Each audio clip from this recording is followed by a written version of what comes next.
Goals set ചെയ്യുന്ന സമയത്ത് വലിയ ലക്ഷ്യങ്ങൾ സെറ്റ് ചെയ്യണം, അതാണ് സക്സസിന്റെ വഴി എന്നൊക്കെ നമ്മൾ പലരും കേട്ടിട്ടുണ്ടാവില്ലേ.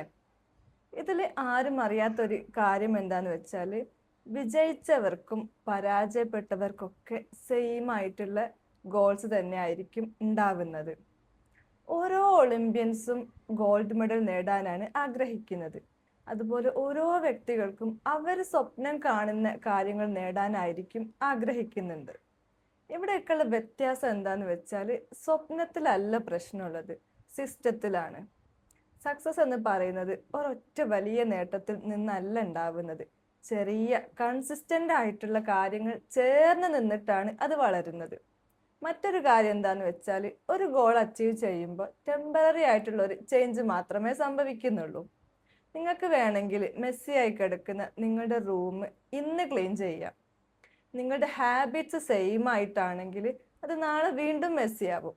അതുകൊണ്ട് നിങ്ങൾ റിസൾട്ടിന്റെ പിന്നാലെ പോകരുത്. നിങ്ങളുടെ സിസ്റ്റത്തിൽ മാറ്റം കൊണ്ടുവരിക. കാരണം സിസ്റ്റത്തിലെ പ്രശ്നങ്ങളൊക്കെ ഫിക്സ് ചെയ്ത സമയത്ത് തന്നെ സക്സസ് അവിടെ സ്വാഭാവികമായിട്ടും എത്തും. It's me Mufeeda from Revive, helping you to master your mind.